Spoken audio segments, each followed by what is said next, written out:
Je voudrais vous remercier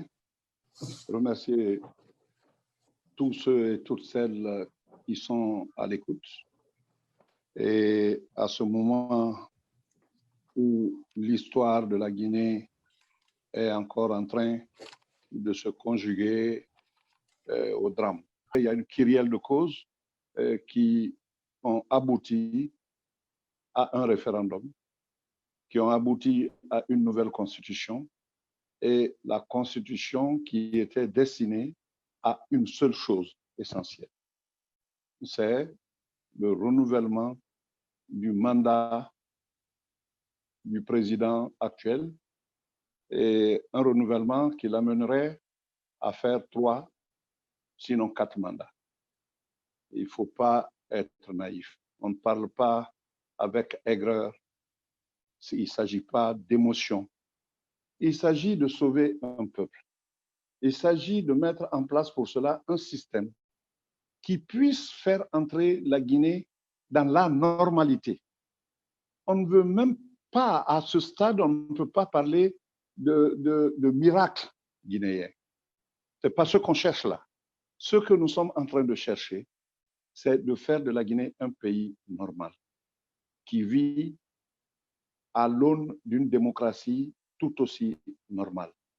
Mais cela devient impossible dès lors qu'on bricole les constitutions, lois fondamentales du pays, pour pouvoir assouvir le besoin de perpétuation d'un homme au pouvoir. C'est inacceptable. On ne le fait pas contre un homme ou contre des hommes, même si ceux-ci sont à la base du système que nous vivons. Nous voulons changer ce système. Et pour le changer, il n'y a pas 10 000 choses à faire. Il faut abandonner le mode sauvage qui est jusqu'ici employé pour faire les élections chez nous. Puis-je citer quelques-uns de ces modes? Vous avez d'abord, on parle toujours de fichier électoral, ce n'est que très peu à côté du reste. Le fichier électoral, on a vu des cas, notamment en 2013, où aux élections législatives, il n'y a pas eu de second affichage. Après le premier affichage, où des doublons ont été constatés, où il y a eu beaucoup de saletés relevées par le citoyen, nous avons demandé que, en prenant compte de tout ça, que l'État reprenne ce fichier et l'affiche. Il n'a jamais été affiché. Donc, nous sommes restés, nous, partis politiques, dans l'attente de ce nouvel affichage quand on nous a envoyé des DVD pour dire qu'il y a la liste des corrections là-dessus. Mais l'élection, ce n'est pas entre chaque parti et l'État, c'est entre les citoyens et l'État. Ces citoyens qui ont remarqué qu'ils avaient sur l'ancienne liste 2 fois leur nom, n'ont jamais pu vérifier si on les a élagués, si on a élagué le fichier. Donc, ça, c'est un des premiers manquements. Mais il y en a plein. Vous allez dans des bureaux de vote, on a souvent vu une administration se vider de son contenu parce que chacun des fonctionnaires est commis, je dis bien commis, à la tâche d'aller faire gagner celui qui est au pouvoir dans son village, dans sa préfecture, etc., etc. Si je dois me mettre à citer ces évidences, on passera trop de temps. Ce qui s'est passé, nous avons dit non à la Constitution. Et nous restons sur notre position. Cette Constitution bricolée n'en est pas une. Et doublement, non seulement elle a été faite pour une cause bien précise, tous ceux qu'on cite à côté comme étant, n'est-ce pas, des raisons pour modifier une constitution n'en valent pas la peine, parce que tout cela peut passer par des lois organiques.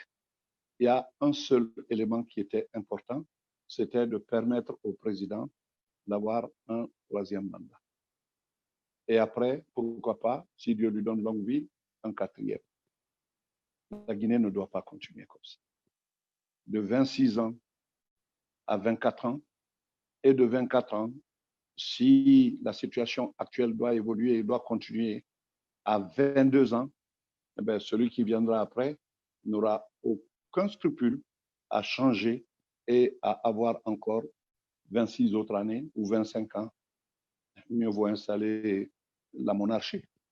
Et Dieu seul sait que les Guinéens n'en veulent pas parce que tous les pays qui ont établi cette monarchie ont évolué entre-temps. Même ceux qui sont restés dans la monarchie l'ont constitutionnalisé au point d'avoir aujourd'hui, n'est-ce pas, une démocratie. La meilleure définition que j'ai entendue de la démocratie, c'est, je crois, Alexis de Tocqueville, dans La démocratie en Amérique, qui a dit, il ne l'a pas défini, il l'a caractérisé. Quand le peuple subit l'État, il y a dictature, et quand l'État subit le peuple, il y a démocratie. En Guinée, le peuple est en train de subir à outrance, je répète le mot, à outrance, l'État.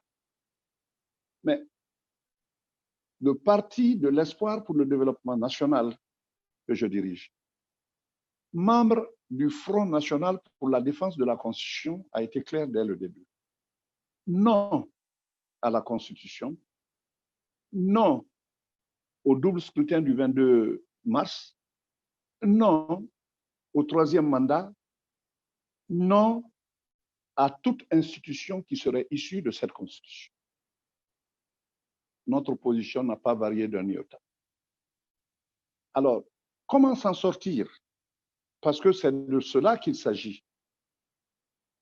Critiquer l'extérieur, critiquer les pays, je suis d'accord. Bon, il y a une communauté internationale, mais par moment qui ne devient une communauté des nations où chacun préserve ses intérêts en tenant compte, n'est-ce pas, du respect des États, des problèmes. Bref, toute la littérature qui abordait, n'est-ce pas, les relations entre les États. Mais je dis, et c'est ma profonde conviction, qu'il n'y a pas de paix sans prémisse de paix. En période de crise, pour sortir de la crise, il faut d'abord qu'il y ait des prémices. Ces prémices, c'est quoi? D'abord, oublier son ego, que chacun oublie son ego. Deuxièmement, voir la vérité, ce qui est valable pour le pays, pas pour défendre des prébendes, mais défendre l'intérêt du pays au-delà des jours, au-delà des semaines, au-delà des mois, au-delà des années. Comme le disait l'autre, un homme politique ne regarde que les échéances politiques, mais un homme d'État regarde l'horizon. Et cela est absolument indispensable. Ceux qui bénéficient de quelque intérêt aujourd'hui de ce régime peuvent penser qu'ils s'en tirent à bon compte. Mais ce n'est pas vrai. On a vu des gens qui sont allés plus loin que ça, qui ont mis des statues partout, statues qui ont été déboulonnées après, jetées à la poubelle. On a vu des dictatures beaucoup plus graves ailleurs. On dirait, bon, c'est partout, mais non, ceux qui ont été ces dictateurs, s'ils vivaient encore, ils allaient dire, on a regretté de l'avoir été. Mes chers frères, mes chères sœurs, ce n'est pas une lutte pour plaire à quelqu'un ou pour déplaire à quelqu'un. C'est une lutte qui est faite pour que nous puissions donner à la Guinée la chance d'être ce qu'un pays normal doit être. Faire des élections transparentes. Je dirais, cesser le harcèlement. Il faut libérer tous ceux qui ont été arrêtés et reconnaître que ceux qui sont morts dans ce combat sont des héros et ça ne doit pas rester impuni. Mais tout cela ne peut être fait que quand on met le système à plat. C'est-à-dire, on considère qu'il n'y a pas eu d'élection, nous mettons tout à plat, on reprend tout à zéro, où le Guinéen se dira, oui, voilà l'ère de la liberté qui a soufflé. Je vous remercie. Juste pour d'abord dire que ce que le Premier ministre Cellou Dalein a dit à propos de la rencontre, de la décision qui avait été prise d'aller ou de ne pas aller, le PDN, mon parti, était le seul à avoir dit « nous sommes prêts à annoncer les résultats de nos consultations ». C'est vrai, ce qu'il a dit. J'étais le seul. Le président Stidia a dit près de 80% de mon conseil sont déjà d'accord de ne pas y aller. Mais j'aurais souhaité que les 20% là, qu'on me laisse le temps de les convaincre. Paya a dit qu'il avait des difficultés aussi, mais qu'il va convaincre les uns et les autres. Et c'est en ce moment, Cellou a pris la parole, le Premier ministre Cellou a dit, il a convaincu, il a dit, puis il a déjà dit ça, il a convaincu qu'il a parlé, bon, la décision est prise, mais ce n'est pas tranché. Donc, le seul qui faisait exception, qui avait sa position déjà, j'ai demandé, je dis, c'est facile. Nous pouvons accorder les 72 heures demandées, parce que ce n'est pas moi qui ai proposé 72 heures, mais c'est le Premier ministre Cellou qui a demandé 72 heures. Je dis, accordons 72 heures. Moi, j'aurais pu annoncer aujourd'hui les résultats que je n'irai pas à ces élections. Tout ce qui s'est passé en amont, on le savait.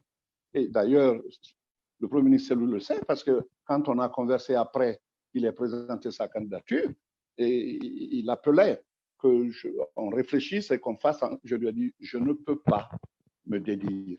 Mon parti ne se dédie pas. C'est notre conviction. Tout ce qui est passé là-bas, ça sera de la triche, ça sera de la fraude et personne ne pourra rien après. Alors, il est temps de se donner la main pour refuser tout ça. On ne combat pas, on ne va pas avec quelqu'un à qui on refuse, n'est-ce pas, un troisième mandat. C'est ça la vérité. Je ne le dis pas pour mettre le Premier ministre en difficulté, mais je le dis parce que c'est ainsi que ça s'est passé.